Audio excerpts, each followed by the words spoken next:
eh bien c'est de respecter les faiblesses. L'humanité n'est grande que dans le respect de ses plus faibles et de la part faible de chacun. Toute pratique, toute idéologie qui repose sur le domaine de la hiérarchisation, sur le domaine de la compétition, de la concurrence, de la sélection, nous prépare des lendemains qui déchantent. L'idéologie sportive, c'est aussi une idéologie politique. Pierre de Coubertin, je cite, « Le socialisme, quelle que soit sa couleur, ne peut produire de bon effet. » Anthony citait tout à l'heure Jean-Marie Le Pen, je vais reprendre la même formule. Le sport est de droite.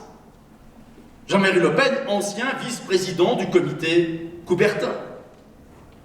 Jean-Marie Le Pen toujours. Ce qu'on oublie trop, c'est que notre monde égalitariste n'aime pas beaucoup la philosophie mère du sport. Car la philosophie du sport, c'est l'émulation, c'est le classement, c'est la hiérarchie du résultat, c'est la volonté de vaincre. Oui, je suis d'accord avec Jean-Marie Le Pen.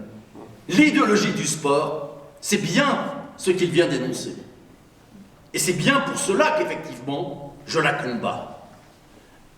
Dans une version plus raffinée, on trouve Alfred Grosser, professeur émérite de sciences politiques. Je cite, « Dans le corps, le sexe seul est de gauche, et à droite tous les respects, et à tous les épanouissements. Le muscle est classé à droite, à cause des régimes fascistes, et parce que la pratique du sport détournerait de l'injustice sociale. Et aussi, si on regarde de près, parce que le sportif trouve son bonheur dans la victoire qu'il remporte sur lui-même. Or, se vaincre, c'est déjà se soumettre à la réalité, donc cesser d'être protestataire, contestataire, révolutionnaire. » C'est tiré d'un article des stades ou des musées paru dans Le Monde le 24 octobre 1968. Une sorte, je dirais, de pied de nez aux événements de 1968. Il faut d'ailleurs rappeler le numéro du journal L'Équipe de juin 1968, juste après les événements. Le sport, c'est le terrain de la réconciliation humaine. Le stade est le carrefour où les diverses classes de la société, sans renier leurs convictions, apprennent à s'estimer et à se comprendre plutôt que se combattre. Le sport véhicule en effet toute une série de thèmes, de valeurs, de préjugés qui effectivement ne sont pas de gauche. Il le fait d'autant plus efficacement qu'il le fait sans le dire. C'est-à-dire qu'il le fait directement par le corps, par une série de pratiques. J'oserais dire que le corps ne ment pas et que les pratiques corporelles, les pratiques physiques, qui sont celles du sport, colonisent notre imaginaire.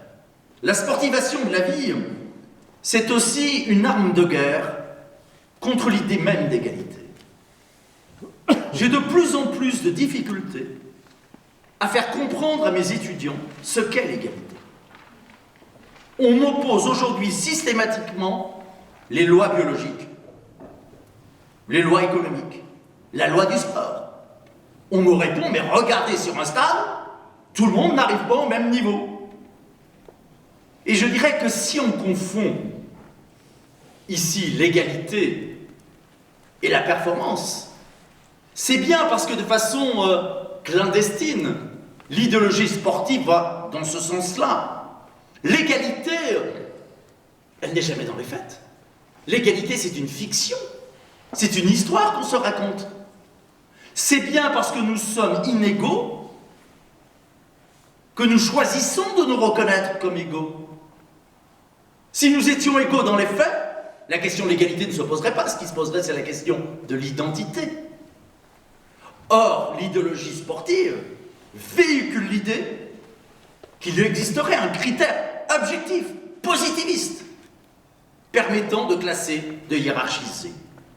La gauche, les gauches ont été longtemps conscientes du lien intime entre le sport et le capitalisme, entre le sport et la droite. Je ne reviendrai pas ici, faute de temps, sur l'histoire du sport ouvrier, de ce qu'on appelait le sport rouge. Je citerai simplement l'ancien ministre socialiste Jean Glavany, concernant la pratique du sport dans l'entreprise. Voilà ce que disait Jean Glavany en 1986.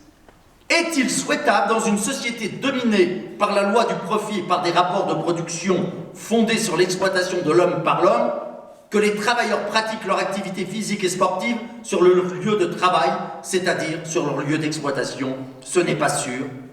C'est extrait d'un ouvrage Sport et socialisme. Il est vrai que l'usine Peugeot, qui n'était pas ce qu'on fait de mieux en matière sociale, a été pionnière en matière de paternalisme sportif. N'idéalisons cependant pas le passé. En 1936, il n'y aura qu'un seul député, Pierre Mendès France, qui votera contre la subvention aux Jeux Olympiques de Berlin. Tout le reste de la gauche se ralliera, en se donnant en bonne conscience, en finançant aussi la participation aux Olympiades antifascistes de Barcelone. La seule exception, ça sera l'Afrique du Sud, en 1977. J'ai pour ma part participé à ce combat, comme j'ai participé peu de temps après au COPA, c'est-à-dire au comité de boycott de la Coupe du Monde en Argentine, en considérant qu'on ne pouvait pas organiser une Coupe du Monde sous une dictature militaire. Comme j'ai participé au COPOM, le comité pour le boycott des Olympiades de Moscou. Comme j'ai participé au mouvement contre les JO de Pékin et de Londres. La critique du sport, pour moi, n'est pas secondaire. De par la place de l'idéologie sportive dans l'idéologie dominante. De par le fait qu'elle touche des milliards d'êtres humains. Le sport, c'est comme le disait Mauss, une croyance obligée de la société. Moi qui suis objecteur de croissance, je ne peux être que pour la décroyance. Et notamment pour la décroyance en matière d'idéologie sportive. Alors je sais bien que les adeptes du sport finissent toujours par opposer un sport en soi, un sport idéal, avec la pureté, la loyauté. Mais je dirais que ce n'est que le cachex de la réalité. Le vieux socialisme avait ébauché une critique du sport capitaliste, lui opposant un sport non compétitif.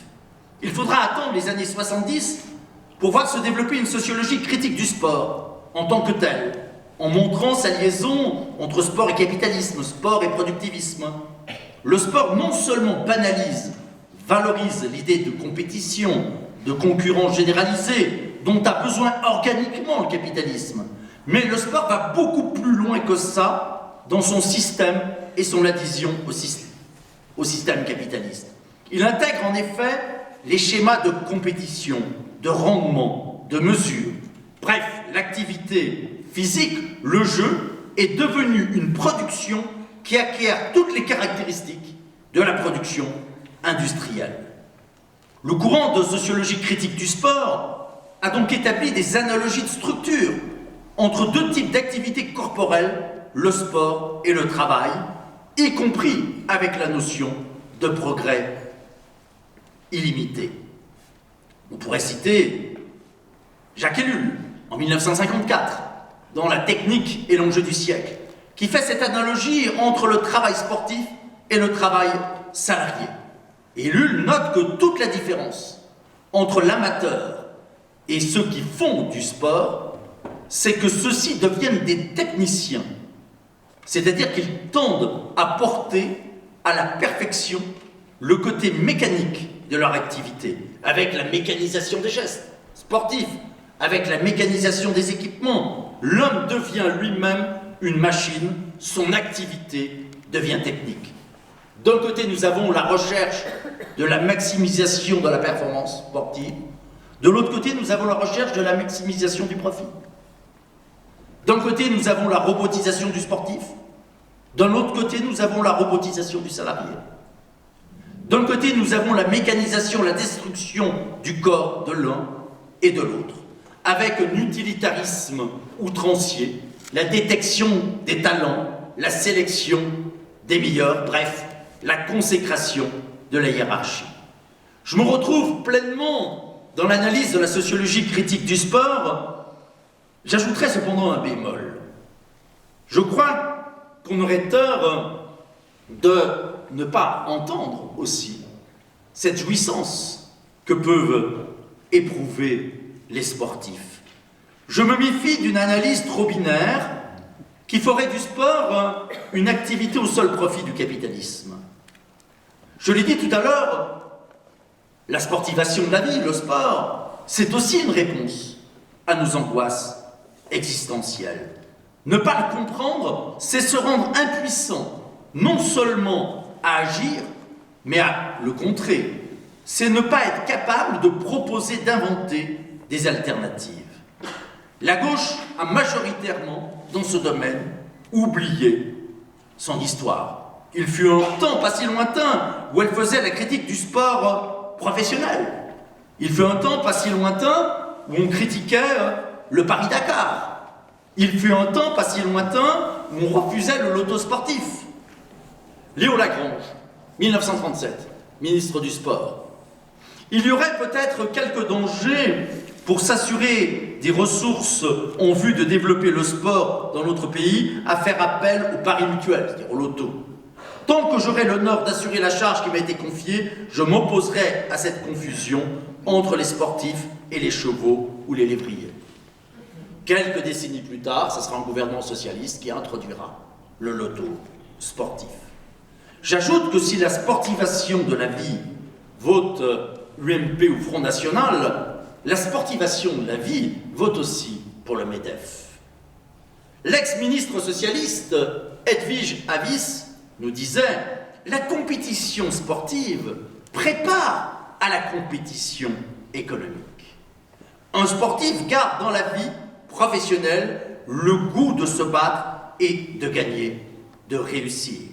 Le sport prépare à former de bons salariés. » Je ne suis pas certain que ce soit la qualification professionnelle qui soit ici en jeu, mais davantage l'esprit de soumission et de discipline. Le directeur du sport, en 1987, Gilles Boisguet, écrivait « Quoi de plus naturel que de voir se retrouver le sport et l'entreprise, qui défendent l'un et l'autre les mêmes valeurs. Les analogies de vocabulaire sont inébranlables. Esprit d'entreprise, performance, ambition, record, challenge, résultat, etc. » Fin de citation. J'ajouterais l'élimination des plus faibles et leur culpabilisation. Je rappellerai aussi la formule de l'Institut culturel de France. Je cite « Les sports permettent de créer de bons automatismes moraux et sociaux dont a besoin notre société libérale. » L'idée de base, c'est que le corps est le médiateur privilégié de cette intériorisation. Le Corbusier ajoutait, je cite, « La sportivation urbaine a une fonction politique évidente, le contrôle permanent des masses. » À travers le sport, c'est le contrôle de la population. J'ai développé dans mon ouvrage « Le socialisme gourmand » ce que pourraient être des dissolvants d'angoisse alternatifs à ceux du capitalisme, à ceux de la sportivation de la vie. Je n'ai pas le temps de les développer ici, mais je crois que nous aurons déjà beaucoup progressé si nous disons que les amateurs, que les fans de sport sont moins bêtes que désespérés, moins manipulés qu'angoissés. Bref, nous aurions tort de vouloir faire la leçon à quiconque. De la même façon que dans le milieu anti-publicitaire, on a parfois tendance à rencontrer un certain nombre de militants qui dénoncent ce qu'ils nomment la crétinisation de masse. Tout stupide sauf nous. Eh bien, je crois également qu'on aurait tort de ne pas chercher le dialogue, la rencontre, avec les dizaines de millions de personnes qui, aujourd'hui, trouvent de la jouissance dans le sport. La seule façon d'arriver à montrer qu'ils se trompent, c'est d'être capable d'inventer, de proposer d'autres formes de jouissance qui ne mettent pas le tri, la sélection, la hiérarchie, la concurrence, la compétition en premier, mais qui mettent d'autres valeurs, comme le sens de la fête, comme le beau, comme le partage. Mais tant que nous ne serons pas capables d'opposer des alternatives aussi fortes, aussi séduisantes que le sport, nous ne pourrons pas combattre la sportivation de la vie. Nous avons gagné au moment des Jeux Olympiques de Londres sur 2 fronts. Nous avons fait échec partiellement au sponsor Dove Chemical, firme responsable de la catastrophe de Bhopal et de l'agent Orange. Cette société transnationale américaine a dû renoncer à ses panneaux publicitaires. Nous avons également fait échec partiellement, trop partiellement, ArcelorMittal, qui en même temps que cette firme sacrifie des milliers d'emplois, elle finance la Tour d'Acier à Londres, symbole des Jeux Olympiques d'été. Voilà, je vous remercie pour votre patience.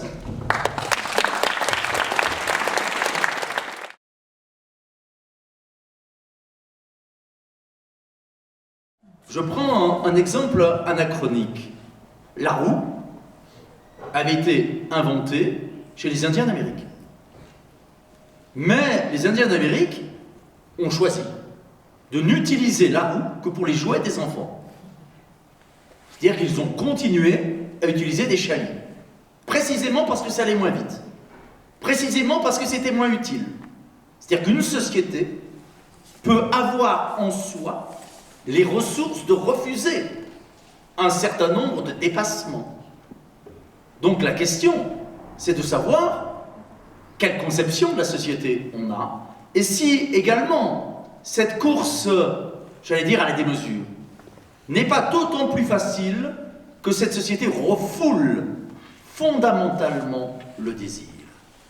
Est-ce qu'il ne s'agit pas d'un phénomène de compensation?